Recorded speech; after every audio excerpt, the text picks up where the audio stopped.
Hey guys, what's up? Baller here. This is now the second and the last game for today, December 22nd, 2022. Again, there are just two games for today. This is the matchup between Washington Wizards and Utah Jazz. That'll happen at 9 o'clock p.m. Eastern Time. That's going to be 10 o'clock a.m. here in Manila. And I'm just inviting everyone who have not subscribed yet to our YouTube account or YouTube channel, Pasay Baller. Please click on the subscribe button below. At the same time, hit on that bell logo. That way, automatically, you guys will be receiving notifications whenever new videos are uploaded. By the way, the spread given is -7, and that's given towards the home team, Utah Jazz. So let's take a look at the standings and the rankings of both teams. Starting with Washington Wizards, they are at number 12 in the Eastern Conference with a record of 12 wins and 20 losses. For Utah Jazz, they are at number 8 in the West with a record of 18 wins and 16 losses.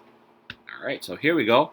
Utah Jazz, they would actually have the home court advantage on this in terms of fatigue.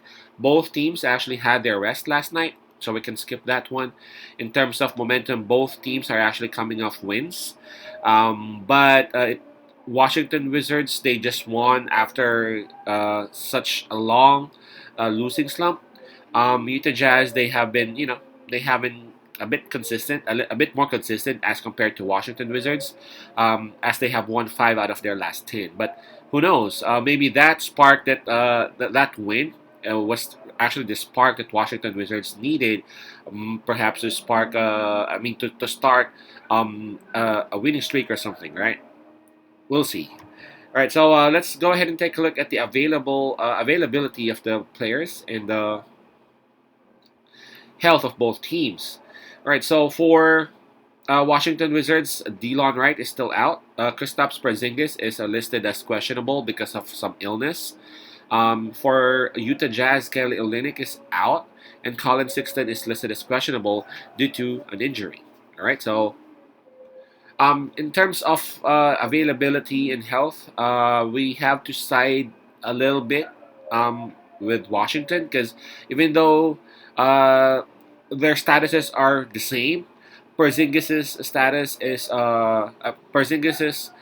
is um, questionable because of some illness, and illness, especially these days with all this technology stuff and all that.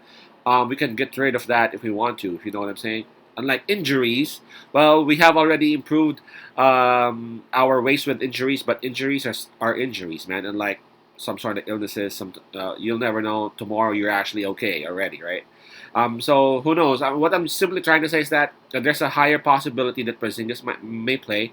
I want him to play for sure, because he was a New York Knicks before. All right, so and of course I would want to see Colin Sexton because for me Utah Jazz has been missing Colin Sexton. Man, they are unable to run some plays because Sexton's the one who's running that. So we would see. All right. All right, going back again, the spread is -7, and that's for Utah Jazz. This one's a bit tough. Pretty much the same with what happened with the first game. I was having some hard time, especially with the other team is having a very poor record, 12 wins and 20 losses, and here's another team who's having a decent performance, 18-16. That's Utah for Wizards 12 and 20. But then again, very much the same with what happened with the first game. But then again, Wizards just came off a win, and Utah is also doing decent. We just don't know what's going to happen here because of the spread, right? Um, this one's really tough. For me, this is even tougher because Washington Wizards, they offer some bombs. What I'm trying to say with some bombs are they got Beal, they got Kuzma. So yes, Utah Jazz is obviously the favorite on this particular matchup. But man, Wizards, they got those two. They got those two dudes who can actually explode for like 20 points. 20 points is their norm, by the way. Can explode by the 30, 35 in any night. Now there's this possibility also that Porzingis may play, and that's an additional double right away. You know what I'm saying? And that's what makes this one harder. Um, I think I'm gonna side with Washington Wizards on this. I mean, taking a look at, I was looking at their possible starting five. We got Beal, Kuzma, Morris, Avdia, and of course, if Porzingis will be available, then we will put Porzingis there. If Porzingis won't be available, then they got Gafford, and which is someone who delivers as well. Gafford gives you blocks. Gafford gives you a lot of rebounds, intimidating presence in the paint, and you drop him the ball. He knows what to do with it, right? Of course, he doesn't have those 3-point shooting of Kristaps, but he can give you points and rebounds.